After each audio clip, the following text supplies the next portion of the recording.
Hello, and welcome to Officer Safety Use of Force Overview. The use of force by law enforcement professionals requires, among other things, prompt decision making and effective report writing. The purpose of this lesson is to provide participants with a seamless review of current use of force terms, force law, force concepts, and reporting strategies.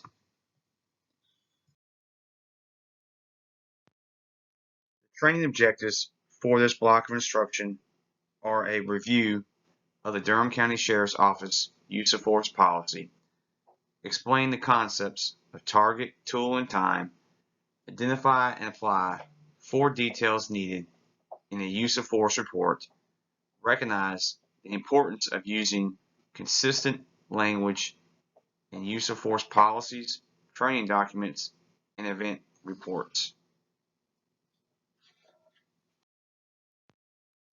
Policy review of some terms that will be discussed in this block of instruction. Deadly force. Any use of force that creates substantial risk of causing death or serious bodily injury.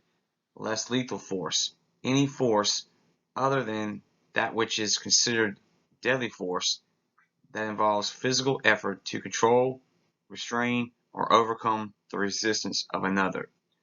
Objectively reasonable. The determination that the necessity of using force and the level of force is based upon the deputy's evaluation of the situation in light of the totality of the circumstances known to the deputy at the time the force is used and upon what a reasonable, prudent deputy would use under the same or similar situations. De-escalation. Taking action or communicating verbally or non-verbally during a potential force encounter in an attempt to stabilize a situation and reduce the intimacy of the threat so that more time, options, and resources can be called upon to resolve the situation without the use of force or with the reduction in force necessary. De-escalation may include the use of such techniques as command presence, advisements, warnings, verbal persuasion, and tactical repositioning. Remember, de-escalation is sometimes misunderstood and mischaracterized, leading to unrealistic expectation in and out of the profession. It's not a phrase, a tactic, a technique, it's a goal. Understand that behavior is dictated by emotions and be an expert in 360 communications. Listen to the individual needs and wants and control yourself and focus on your professional goal. Legal authority for use of force. The use of force is not an exact science. The United States Supreme Court and North Carolina general statutes define force as a seizure under the Fourth Amendment and a subjective decision made by officers on the scene. A core standard behind any decision to use force is reasonable. North Carolina General Statute 15A 401D defines the legal authority for the use of force in North Carolina. The language of this statute is as follows. Use of force in an arrest. Subject to the provisions of Subdivision 2, a law enforcement officer is justified in using force upon another person when and to the extent that he reasonably believes it necessary. Legal authority for use of force per the Durham County policy reads, in self-defense or defense of another against an unlawful violence, physical harm, or prevent suicide or self-inflicted injury, in overcoming resistance to a lawful arrest or search, or to prevent an escape from custody, to maintain order, security, or discipline in a detention or jail facility, or in taking a person into protective custody for mental health or physical welfare. Deputies shall always try to resolve a situation with the least amount of force necessary. Force decisions may escalate and de-escalate rapidly in relation to a perceived threat. A deputy's goal is to achieve compliance, but in doing so, they do not have to exhaust all other lower levels of force options before moving to another, so long as it is justified. Deputies need not apply force in gradual, increasing steps in order to justify physical control or even deadly force. Instead, deputies need to respond with the appropriate level of force reasonably necessary to promptly establish control and obtain an individual's compliance in consideration of the circumstances in each specific situation. Deputies have non-physical options: officer presence, verbal direction, and de-escalation. Deputies also have use of force options: physical control, soft hand techniques. Remember, chokeholds are strictly prohibited as a physical control technique. Less lethal force options: physical control, hard hand control techniques, and impact weapons.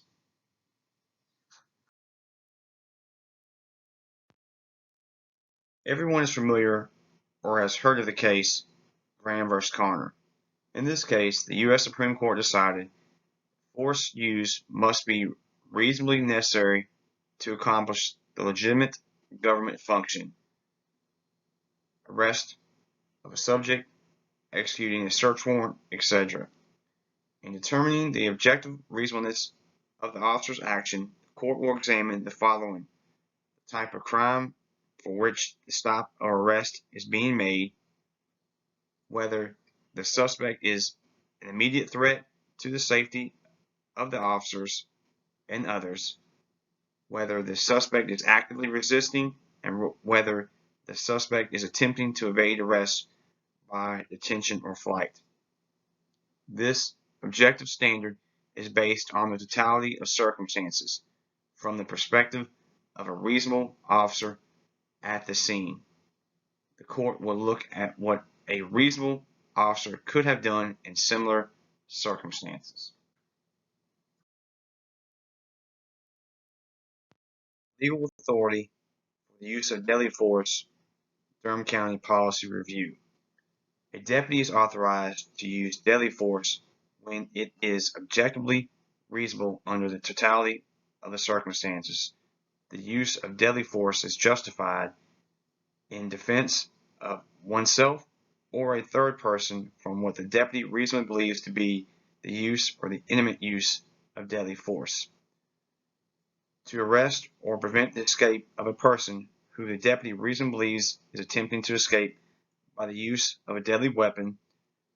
To arrest or prevent escape of a person who by his conduct or any other means indicates he presents an immediate threat of death or serious physical injury to others unless apprehended without delay.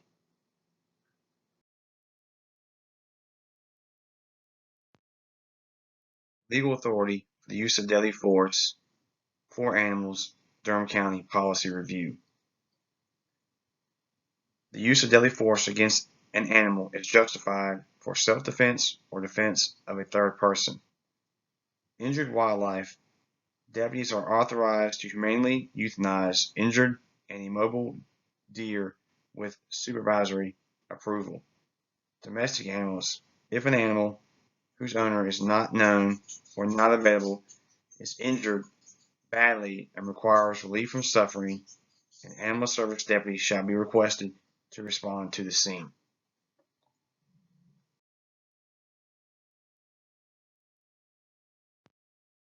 Legal authority for use of deadly force, firearms, Durham County Policy Review. Warning shots constitute use of deadly force and are strictly prohibited. Firearms shall not be discharged at a moving vehicle unless a person in the vehicle is threatening the officer or other person with deadly force by means other than the vehicle. The vehicle is operated in a manner deliberately intended to strike an officer or another person, and all other means of defense have been exhausted. or are not present or practical, which includes moving out of the path of the vehicle. Accidental discharges constitute use of deadly force.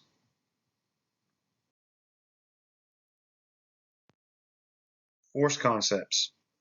The use of force is a rapidly evolving circumstance, and no two events are identical. When force is used by offenders to resist or officers to control, the decision involves the following three concepts: target, tool, and time. Target. The use of force is not a static event, and hitting any target with precision is rare. For offenders, the overall target is the officer. For officers, the overall target is the offender. Target variables. Ability to quickly identify, evaluate, or change targets. Simply stated, the person who chooses faster tends to be more effective at using force. Bad decisions are not made through a lack of skill or innate judgment. They are made because of an inability to handle pressure at a pivotal moment. In sports, they train for these moments over and over and over, something we rarely do in law enforcement. In law enforcement, we hope that common sense and an untaught, unlearned skill set just magically kicks in at the most stressful times. Tool. Tools are hand-to-hand physical techniques or weapons used to apply force. It is not uncommon for offenders and officers to use more than one tool during any single event. Furthermore, any tool in and of itself may not always determine whether force used is deadly or non-deadly force.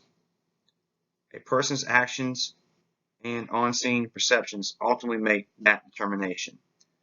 The goal for the offenders is to choose tools most likely to defeat the officer and resist as quickly as possible.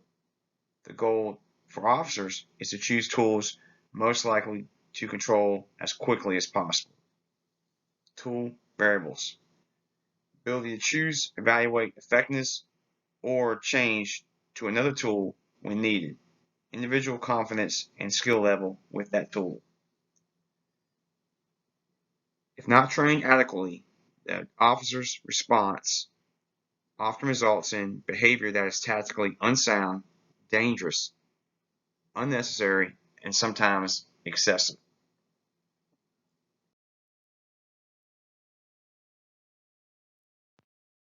Time. Winning athletes understand the importance of time and space. They spend thousands of hours learning how to create or minimize distance between opponents. Distance translates into time, and 1/10 of a second can provide enough opportunity to beat an opponent. Like athletic competition, time is precious and limited commodity during force events. However, when using force, 1/10 of a second can be the difference between life and death. Again, the goal for the offenders when resisting arrest is to do so as quickly as possible. Conversely, the goal for officers is to control offender resistance as quickly as possible. Using force effectively to resist offenders or control officers requires split-second decision making, because the more time it takes to choose or change targets, the more time it would take to resist or control. The more time it takes to choose or change tools, the more time it would take to resist or control. The more time it takes to resist or control, the greater risk of injury to both offender and officer. Time variables. Ability to quickly evaluate time and make quick decisions during rapidly evolving and highly stressful events. Individual motivation impacts outcome. Remember, the use of force is a contest designed for two, and second place could be dead last. Common tactical mistakes deputies make in use of force situations. Getting too close, moving in needlessly, breaking cover, taking interaction personally, losing temper, issuing orders pointlessly, refusing to readjust or disengage, reaching into cars, getting in front of vehicles, yelling, screaming, excessive profanity, and failure to train. Reporting. Reports are legacy letters. First impressions are long-lasting and difficult to reverse. Reports give authors a one-time opportunity to explain their perspective and prevent misinterpretation by readers. This is critical because people with no experience whatsoever in using force may read your report. Detailed reports help readers paint pictures more likely to resemble the author's perspective. A lack of detail allows readers to formulate opinions and beliefs using their own experience or lack thereof. Stay hydrated, wait, and walk through. After force is used, specific steps can be taken to help officers remember and report critical details with greater accuracy.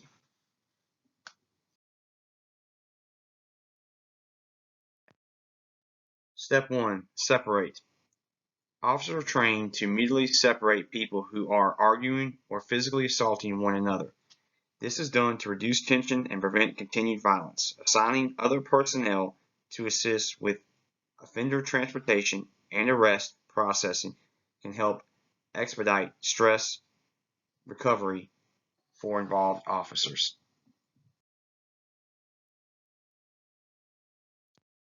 Step 2. Hydrate. Physical exertion during the use of force can produce dehydration and increase stress hormone levels. Drinking water can provide needed energy to focus and report force events with greater clarity.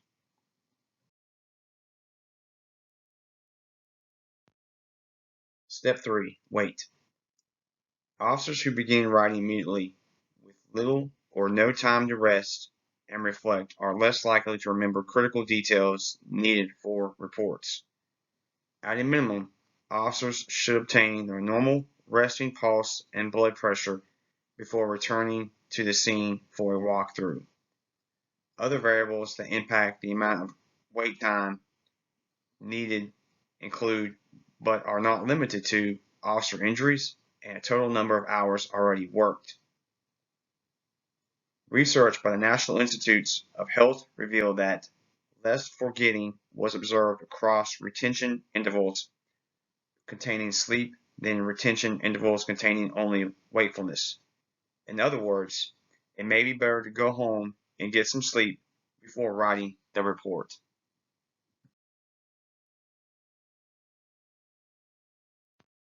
Step 4. Walkthrough. Before writing any report, if possible, return to the scene, retrace your steps, and begin taking notes. Moreover, conduct a walkthrough under similar events and conditions. Consistency. To avoid unnecessary scrutiny, effective and credible reports use language consistent with relevant laws, agency policy, and training lessons. And when it comes to use of force reports, consistency means verbatim.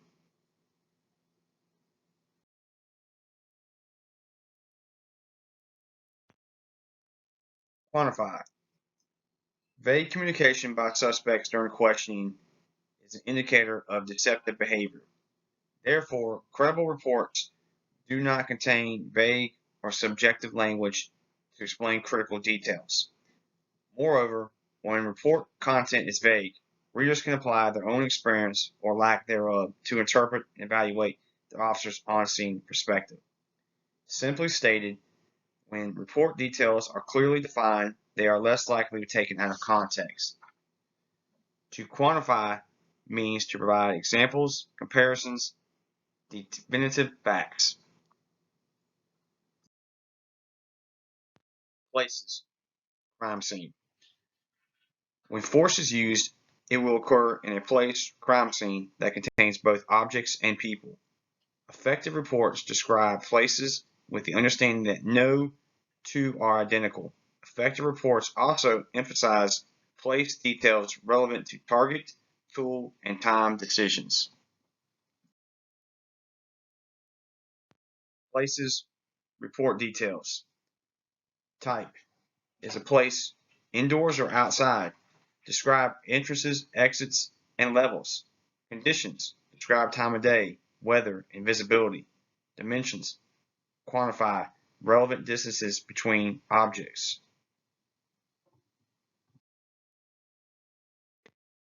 Examples: roadway traffic conditions were heavy with the holiday weekend. All vehicle traffic types were traveling at or above the posted speed limit. Or Interstate I-40 traffic was heavy with the July 4th weekend. Vehicles of every size were moving faster than the posted 65-mile-per-hour speed limit. Another example: the living room was cluttered with multiple furniture items and there was very little space to maneuver. Or the 15 by 14 living room had a couch, love seat, reclining chair, and 3 glass tabletops. There was less than 3 to 4 feet of walking space between each of them. Offender drug alcohol use. Resistance is used more frequently by offenders under the influence of drugs or alcohol. The use of controlled substances can make offender less inhibited, violent, and above all, more tolerant to pain sensations needed for control. Effective reports quantify offender drug or alcohol use by explaining the following at a minimum: odors, objects, movements, communication, and psychological responses. Examples of vague wording include stumbled, inebriated, incoherent, swaying, off balance, disoriented, slurred speech, glassy eyes, intoxicated, or strong odor. Examples: I smelled a strong odor of alcohol coming from Mr. Pike's vehicle.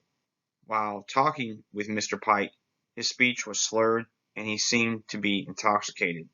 Or, I smelled beer when Mr. Pike opened the front passenger window. While talking with Mr. Pike, he could not pronounce the street address 111 Boots Drive on his license.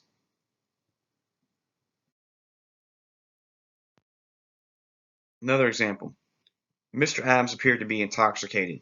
I smelled a strong odor of alcohol coming from his person. Mr. Adams was also uneasy on his feet.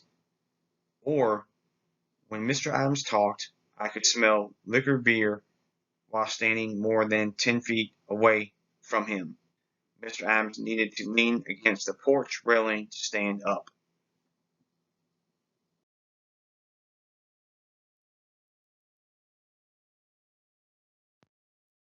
Offender body language. When offenders make the decision to resist, stress can produce automatic psychological responses that appear suddenly, especially after officers communicate their intent to arrest.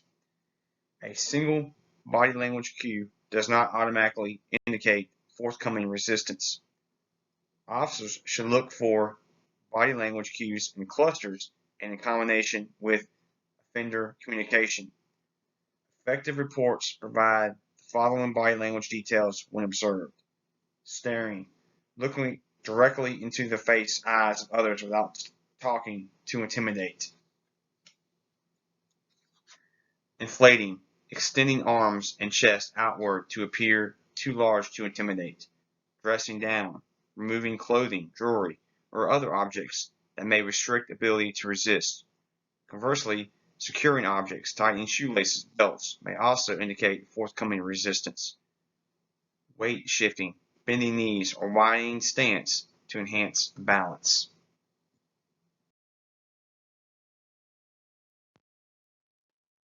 Examples of vague wording include fidgety, excited, anxious, irate, restless, furtive movement, agitated, aggressive posture, threatening manner, bowed up, or assumed a fighting stance.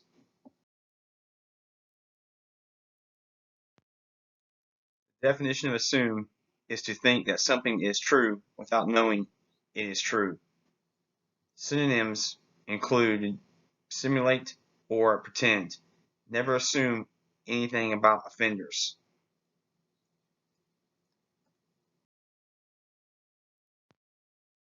Effective reports provide body language details when observed.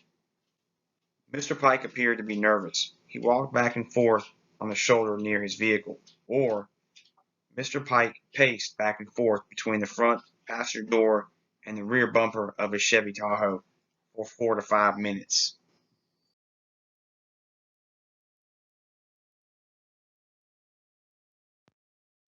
Offender communication. Some words and phrases can indicate an offender's intent to resist by force. A single statement does not automatically indicate forthcoming resistance. Officers should look for certain statements in clusters and in combination with offender body language.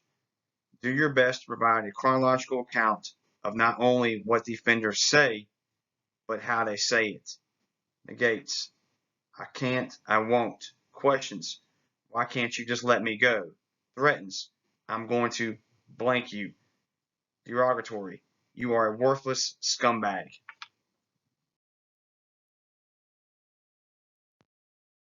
Examples of vague wording include verbally abusive, rude, belligerent, disrespectful, uncooperative, argumentative, confrontational, ignored, had a bad attitude, angry, upset, or irate. Examples. The subject was disrespectful, yelled loudly, and refused to obey my commands. Or, Mr. Pike willfully refused to follow my instructions. He said, "You are a jerk off, and I am not going to jail."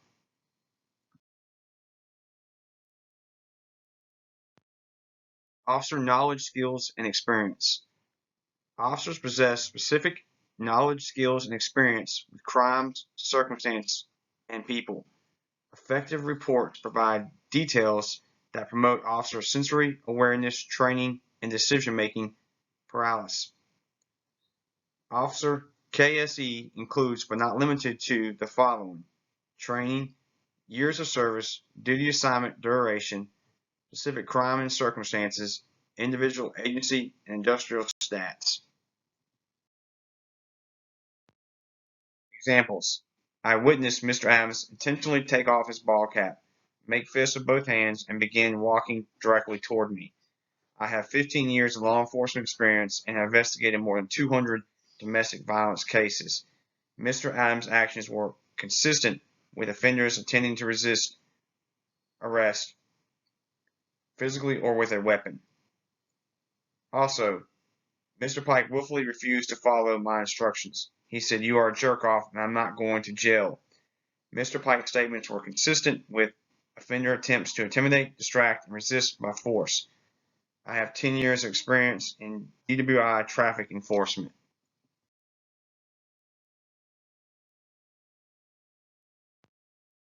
Officer communication. Law enforcement professionals communicate before, during, and after use of force events. Effective reports provide chronological accounts of what was said and how many times. Announce. Statements that reveal identity, intentions, warning, or expectations. I am officer. Instruct. Statements that direct people to do something specific. Put your hands behind your back. Explain. Statements that provide general information. Your court date is.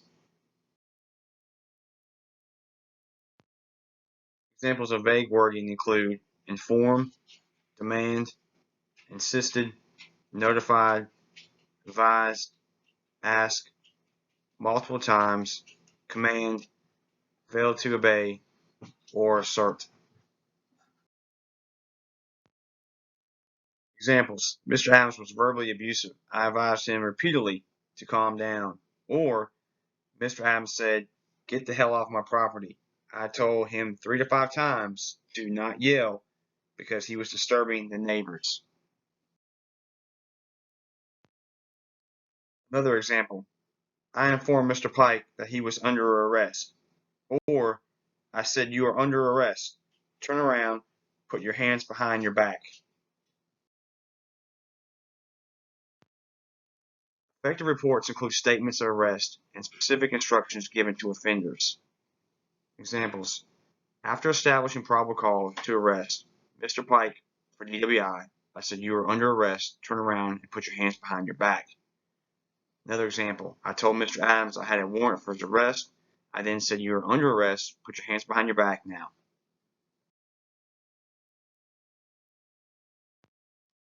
Restraints. Handcuffs and other restraining devices only limit an offender's capacity to resist. Restraints can provide further details about the level of offender resistance, ongoing, and conditions overall size. Type. Common restraints include, but not limited to, handcuffs, flex cuffs, face masks, and leg straps. Number. Include total number of restraints needed to maintain control of offender. Removal. Emphasize any attempt by offenders to remove or unlock restraints. Include any complaint of tightness by the offender and actions taken, example, checking or loosened. Time. Provide the total amount of time offender was controlled by restraints.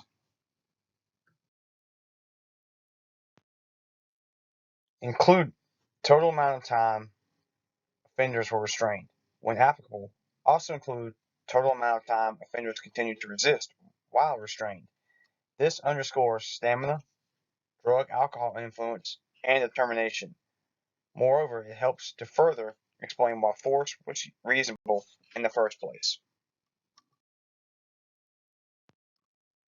Examples of reports. Given his overall body size described herein, I had to link 3 pairs of handcuffs together to secure Mr. Pike's hands behind his back.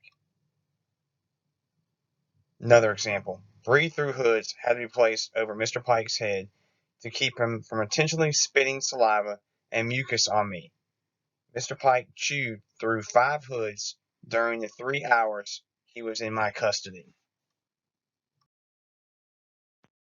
Another example. In addition to handcuffing Mr. Pike's hands behind his back, 2 leg straps were needed to prevent him from intentionally kicking me and the patrol car's rear door windows. One strap was wrapped around his ankles, around the shins and calves. The second strap was wrapped around the middle of his thighs and hamstrings. Mr. Pike did not stop kicking or trying to escape from the leg straps during the 3.5 hours he was in my custody.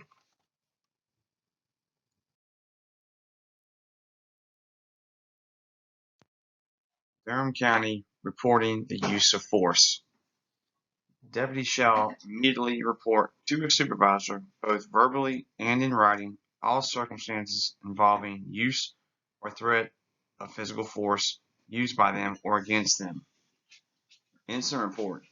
Deputies shall document in an incident report, arrest report, or supplement report any physical force used against them, handcuffing of a person, threats of physical force, any use of force witnessed by the deputy.